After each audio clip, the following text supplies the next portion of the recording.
Notre réseau ferroviaire est-il délabré? Les investissements annoncés sont-ils à la hauteur?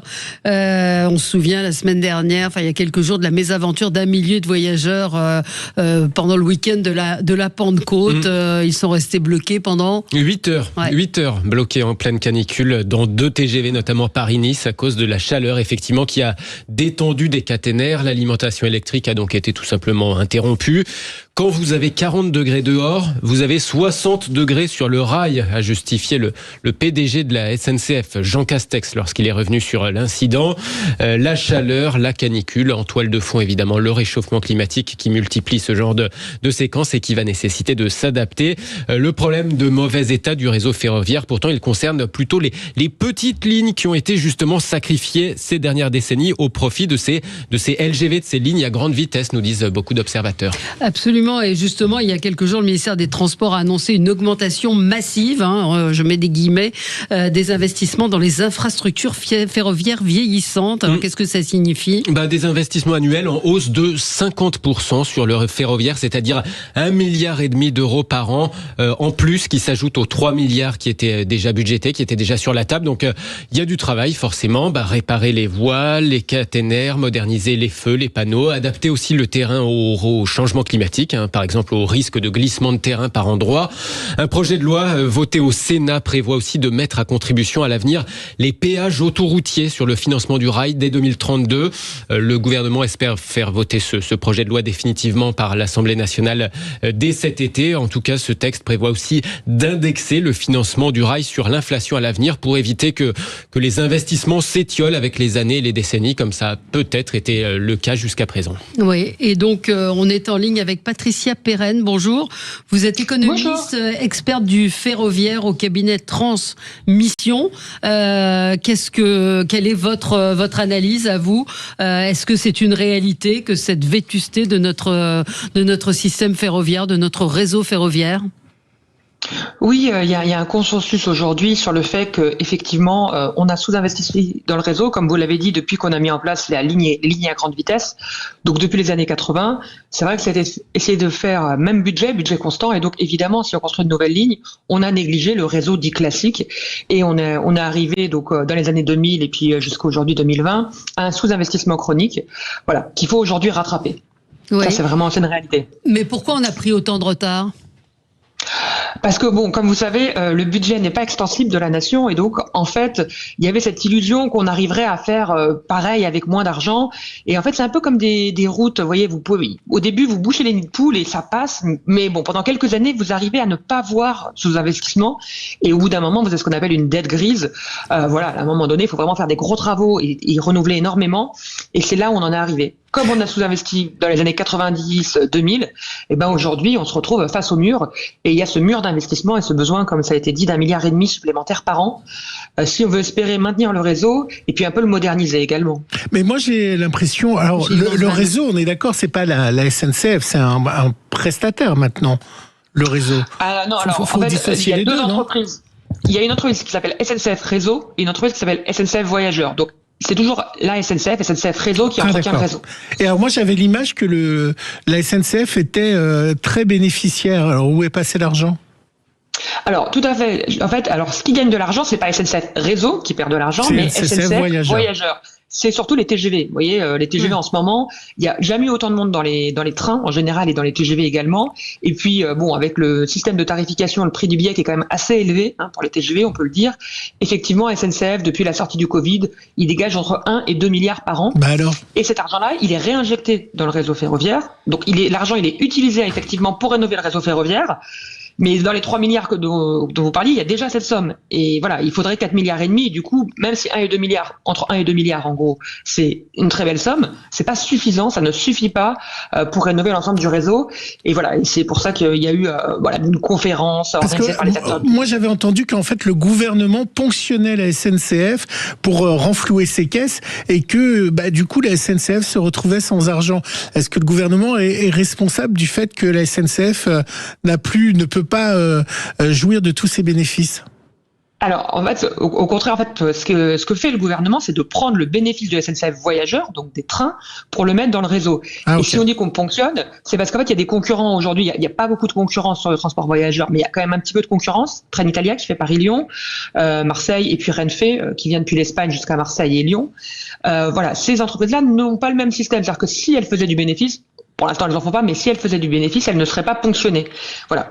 Et donc, c'est vrai qu'il y a une critique de ce qu'on appelle le fonds de concours, qui est le fait que l'État, au lieu de garder, parce que si l'État ne prenait pas ces milliards pour les mettre dans le réseau ferroviaire, qu'est-ce qu'il en ferait? Eh ben, il le mettrait au budget général. Il financerait la police, les crèches, les hôpitaux avec cet argent.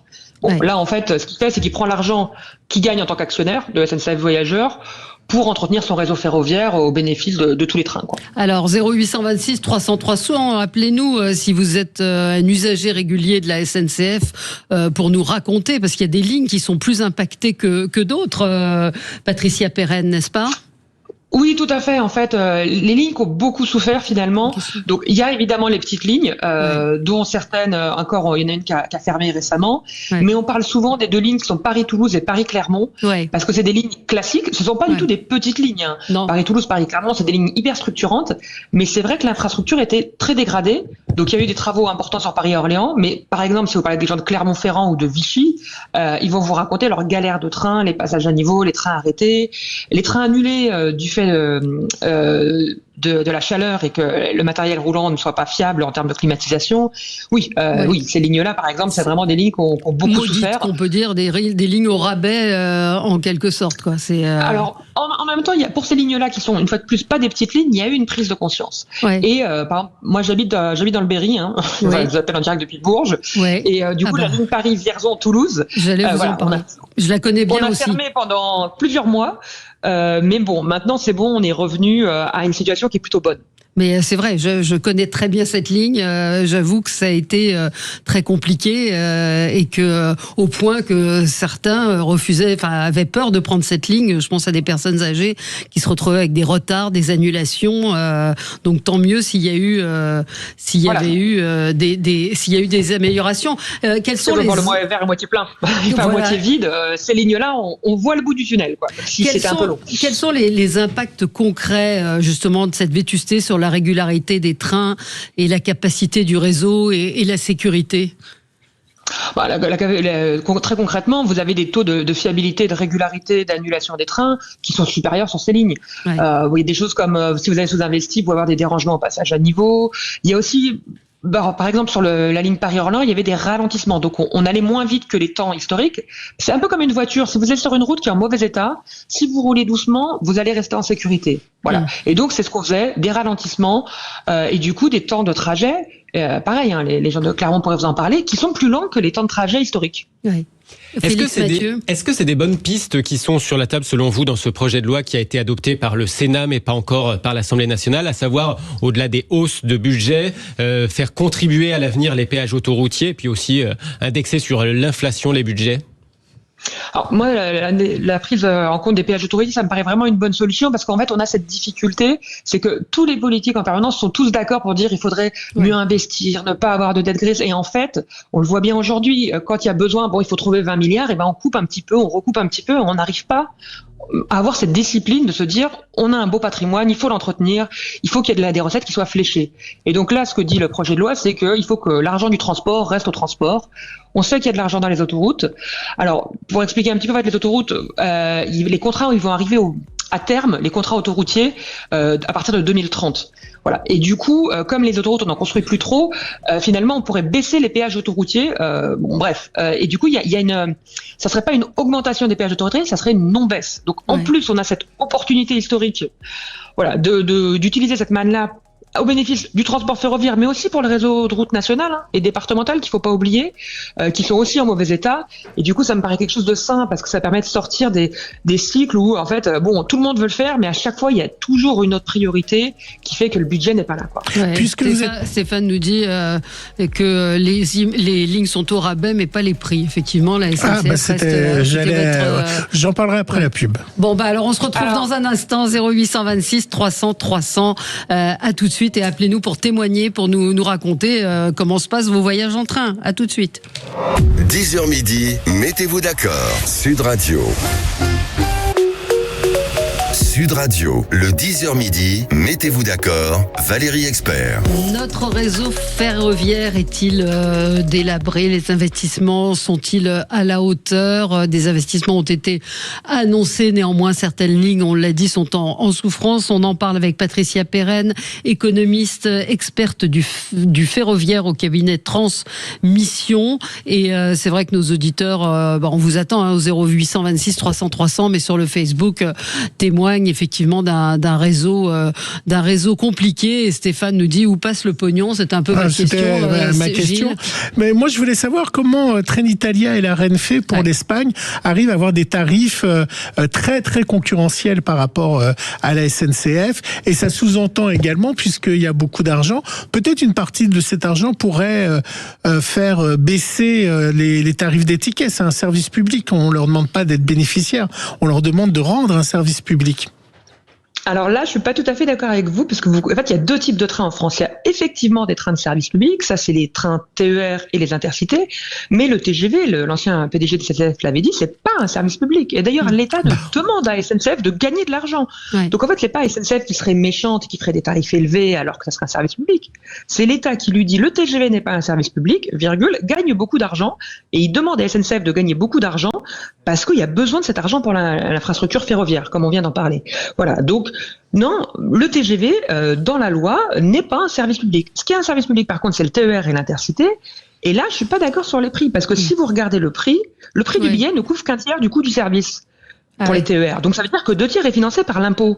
Voilà. Donc si on veut baisser les tarifs, ça veut dire que l'impôt paiera plus. Voilà. C'est un choix de société. Mais Transdev pour la province fait des tarifs moins chers sur les régions locales. C'est aussi cher, c'est exactement le même prix. Non. Bon, alors, il y a une incompréhension. Les Transdev ne fixent pas les prix. Ouais. Transdev, c'est la région Provence-Alpes-Côte d'Azur qui fixe les prix. Ouais. Transdev n'a absolument aucune autonomie dans la fixation des prix, tout comme SNCF. Dans cette zone-là, SNCF, quand ils font du TER, ce n'est pas du tout eux qui décident le prix, mais la région. SNCF décide le prix pour ces TGV. Et puis pareil, Renfe et Trenitalia décident le prix pour leur train grande vitesse. Et quand vous dites c'est vraiment moins cher, c'est 20-30% moins cher. Pas toujours. Donc, j'ai regardé sur un Paris-Marseille, les prix étaient absolument équivalents. Bon. Alors ça dépend ça dépend de la situation. Si vous avez une carte de fidélité, notamment SNCF, probablement vous avez les mêmes prix. Si vous n'avez aucune carte de fidélité, en général quand même Trenitalia est un petit peu moins cher, parce que si c'était le même prix, ils auraient plus de mal à avoir des clients, vu que c'est le concurrent. Évidemment, ils doivent être un peu plus attractifs. Ouais, les Paris-Lyon sont pas chers. Alors on a des réactions d'auditeurs. Frédéric est en ligne avec nous. Bonjour Frédéric. Bonjour, merci de me prendre à l'antenne. Oui, au niveau de ces histoires de prix, je pense que l'introduction de la privatisation n'apportera pas de grandes baisses de tarifs. Vous savez, ce qu'on appelle les sillons, c'est-à-dire les heures de passage sur un tronçon de ligne. Bon, les meilleurs, dans les meilleurs créneaux, c'est plus cher. C'est plus RSF maintenant, mais c'est ce qui pilote le réseau en France. Bon, on vend ces sillons aux plus offrants. Donc, vous savez, même, je pense pas qu'il y ait de grands miracles. Bon, au niveau du TER, le TER, c'est un peu pareil. Bon, c'est bien sûr financé par les régions. Vous avez le plus gros financement, c'est les RATP, par exemple. Voilà un TER. Bon, si on peut dire. Alors, on n'appelle pas TER parce que c'est tellement gros. Bon, c'est pareil. Mais bon, il n'y a pas de miracle. C'est les deniers publics. Donc, je pense que cette histoire de privatisation et tout ça est un faux problème. Bon, pourquoi pas, si vous voulez, on va pas se buter contre ça, mais je pense qu'il n'y aura pas de miracle, sachant que là, les nouveaux intervenants sur le réseau ferré vont bénéficier de réductions de la part de SNCF Réseau, de réduction, là, je crois, les premières années, 30% pour qu'ils puissent s'intégrer dans le réseau, quand ils seront au plein tarif, entre guillemets, des péages, surtout ces péages, c'est le problème des péages, pour utiliser un sillon, c'est-à-dire un horaire, si vous voulez, entre une origine et une destination. Il n'y aura pas de grand miracle. Alors, on va demander à Patricia Perren, est-ce qu'effectivement la concurrence peut aider à faire baisser les prix ? Là encore, faut séparer deux choses. Il y a la concurrence entre TGV et il y a d'autres exemples à l'étranger. Je vous ai dit le chiffre. En gros, c'est 20-30% moins cher. Ça fait baisser les prix. Ça change pas la face du monde, mais ça baisse quand même un petit peu les prix. Et après, il y a les trains régionaux. Et sur les trains régionaux, là, quand on ouvre à la concurrence et que du coup les régions ont le choix entre leurs prestataires, SNCF, mais aussi les concurrents, en fait, se creusent un peu la tête pour faire des meilleures offres. Et du côté de Nice, où il y a effectivement, on en parlait, Transdev, il y a eu un doublement de l'offre. Alors moi, je sais pas, en tant qu'habitante d'un territoire, si demain on me dit qu'il y aura 2 fois plus de trains, moi, ça me change la vie.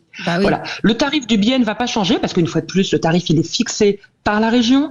De toute façon, mon billet ne couvre pas le coût, donc c'est vraiment une décision politique de savoir qui paye entre l'impôt et le voyageur. Mais 2 fois plus de trains, quand on me dit que ça ne change rien, je suis pas d'accord. Moi, je suis une utilisatrice de transport et 2 fois plus de trains, ça me change la vie. Ouais, c'est ce que l'interrogation que je vous faisais sur les trains et les TER en province. Aujourd'hui, ce qui compte aussi pour les Français, c'est le service. Aujourd'hui, la SNCF a évolué comme Trenitalia. Je parle des repas ou différentes choses. Ça aussi, c'est devenu important. Oui, parce qu'en fait, la différenciation, c'est surtout pour Trenitalia et SNCF sur le Paris-Lyon, c'était sur la clientèle affaires. La clientèle pro, elle paye le billet cher et puis elle n'est pas trop regardante au coût du billet parce que c'est payé par l'entreprise. Et donc, effectivement, la concurrence sur cette ligne a amené, SNCF à faire du repas à la place, à faire ces espaces calmes dont on a beaucoup parlé. Il y a eu effectivement la concurrence, c'est pas que le prix, c'est aussi la qualité, mais c'est vrai que ça concerne plutôt une clientèle business, quoi. Ouais. Alors on a en ligne Jean-Paul avec nous. Bonjour Jean-Paul. Oui, bonjour Valérie. Et bonjour. Je voulais réagir là, je dirais sur le plan technique. Donc en tant qu'ingénieur, je suis scandalisé quand j'entends les pannes à répétition sur les TGV. Il fait 40 degrés, les caténaires s'allongent, les rails s'allongent. Bah oui, n'importe quel ingénieur c'est ça est capable de calculer. Quand donc il y a un défaut de conception globalement un petit peu partout. Au niveau de la SNCF. Quand je fabrique un avion, je sais que l'avion, il va passer à moins 70 degrés, et quand il va se poser au sol, il va se poser en Afrique, par exemple, où il fait 40 ou 50 degrés au sol, l'avion va monter à 60 degrés, 70 degrés. Donc, il va subir une amplitude thermique de moins 70 à plus 60 ou plus 70. Donc, tout est calculé pour que à la fois les composants et les morceaux de l'avion, la structure de l'avion, donc tiennent ces écarts de température. Globalement, on raisonne sur une plage de température de moins 80 plus 120 degrés. Oui. Pourquoi est-ce que la SNCF n'est pas pareil? La France... peut-être parce que le climat a un peu changé, c'est-à-dire qu'on a de plus en plus de canicules, le réseau vieillit, enfin c'est une accumulation, vous savez, comme dans les accidents d'avion, c'est une accumulation de problèmes qui crée un problème. Non, c'est un défaut de conception, parce qu'après nos TGV, on a voulu les exporter, mais on veut les exporter où? On veut les exporter en Laponie. Ouais. Mais nos TGV, si on veut effectivement que ça fonctionne, mais ne serait-ce que par exemple en Espagne, on sait que la température en Espagne, les 40 degrés, c'est courant, ça date pas d'aujourd'hui. Réchauffement climatique, oui, il a bon dos le réchauffement climatique, mais ça veut dire qu'il y a des gens qui ont fait des économies un petit peu partout, mettent de la bricole, et donc on en paye effectivement les conséquences. Et pays qui se dit la 6e puissance mondiale ou la 7e, je ne sais plus, c'est une puissance technologique, c'est quand même honteux. C'est quand même honteux de voir ces appareils qu'on dit des fleurons de la technologie française qui Ouais, on vous entend mal, mais vous évoquez effectivement la technologie. J'avais un auditeur qui évoquait évidemment aussi, il disait quand le donneur d'ordre se trompe de dimension des trains en largeur pour les rails ou de type de prise USB, on ne s'en aperçoit pas, on s'en aperçoit après. Donc est-ce qu'il y a effectivement des problèmes de conception aussi quand on parle des défaillances? Patricia Perren. Je partage pas du tout l'analyse de votre auditeur, parce que il y a les trains, en fait, ce que ça augmente la chaleur, c'est la probabilité de défaut. Vous avez parlé de 2 trains, et ce que sous-entendrait votre auditeur, c'est que tous les trains se sont arrêtés, ce qui est pas vrai. Ce qui se passe, c'est qu'effectivement, vous inquiétez pas, les ingénieurs de SNCF savent ce que c'est la sécurité, ils savent calculer, et on sait que la caténaire va se distendre, que le rail va se dilater. Et du coup, ce qu'on fait dans tous les pays d'Europe, y compris dans des bons pays champions du ferroviaire comme la Suisse, c'est qu'on ralentit les trains pour éviter que le train déraille ou que la caténaire soit arrachée. Mais il y a une augmentation de la probabilité de défaut.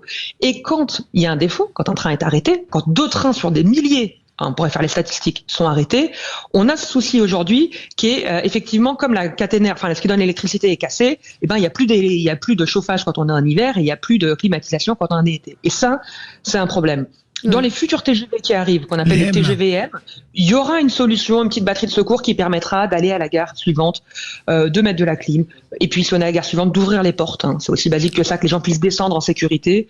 Mais voilà, il y a une augmentation de la probabilité de défaut, et ça a été dit avec le réchauffement climatique, avec le sous-investissement dans le réseau, évidemment, ça n'a pas aidé. Mais de là à dire que tous les calculs sont faux parce que 2 trains sont arrêtés, je trouve que c'est quand même une simplification et du SNCF bashing. Il faut un peu parfois être un peu raisonnable. Je disais tout à l'heure, il y a beaucoup de trains qui arrivent à l'heure aussi, et Cocorico aussi pour nos TGV. Et notre réseau, parce qu'on peut aller partout en France. Notre réseau, malgré tout, même si parfois... Alors dans le Berry, partout. Oui. Bref. Je suis d'accord avec vous. Le Berry et certaines lignes sont particulièrement assez mal desservies. D'ailleurs, pourquoi est-ce qu'il y a des lignes qui ont été supprimées ? Moi, j'étais une usagère du Parisien, et il y avait beaucoup de trains quand j'étais jeune, et maintenant, il y en a 2 par jour, en gros. En fait, comme je disais, chaque TER qui roule perd de l'argent parce que le choix de la collectivité, c'est d'avoir financé par l'impôt. Voilà. Dans un monde où l'argent public est rare, il y a eu parfois il y a eu des réductions de dessertes et parfois aussi des fermetures de lignes. Voilà. Après, il faut quand même se méfier parce que souvent on parle, le réseau à son maximum c'était les années 30 et on a un espèce de fantasme du réseau qu'on appelle Freycinet en disant c'était tellement bien. Et en fait, sur ces petites lignes secondaires à l'époque, les lignes les plus petites, les trains roulaient à 15 km/h en moyenne. Il y avait 3 trains par jour parce qu'à l'époque il n'y avait pas de voiture en concurrence. Les gens n'avaient que le train. Donc ne pas fantasmer non plus ce qui était avant. Après voilà, je suis d'accord qu'il faudrait plus de trains parce que quelque chose qu'on n'a pas encore dit, c'est qu'aujourd'hui dans les TER, il n'y a jamais eu autant de monde dans les TER. On est à plus de 50% de fréquentation entre aujourd'hui et avant le confinement, avant le Covid, si on fait une comparaison. Il y a une envie de train chez les Français, il y a plein de gens dans les trains. Il faut plus de trains, voilà. Mais ne fantasmons pas non plus le réseau des années 30. C'était mieux. Donc vous êtes optimiste ou pessimiste sur la rénovation du système ? J'ai envie d'être optimiste parce qu'il y a plein de gens dans les trains. Donc les gens votent avec leurs pieds et c'est plus difficile de fermer des lignes ou de dire qu'on va retirer des trains quand les trains ont un succès comme ils ont aujourd'hui. Voilà. Après, sur le projet de loi, j'ai vraiment envie qu'il passe à l'Assemblée nationale, ça a été dit, mais c'est pas gagné. Voilà, c'est pas encore gagné, c'est pas encore voté. Valérie, puisqu'on parle de train, j'en profite juste pour dire qu'il y a 3-4 émissions. Alors je sais pas si la SNCF nous écoute, mais Eurostar nous écoute. On avait parlé du poulet et des origines de nos aliments. Et j'avais dit que j'étais dans un Eurostar et qu'on était incapable de me dire l'origine du poulet. Le service de com d'Eurostar nous a contactés et ils se sont renseignés. Le poulet à bord est français sur tous les Eurostars. Donc je fais le correctif que Eurostar nous a demandé. Merci à vous, Patricia Perren, c'était passionnant. Merci à vous. Et nous, on se retrouve dans un instant pour commenter l'actualité. Merci Félix.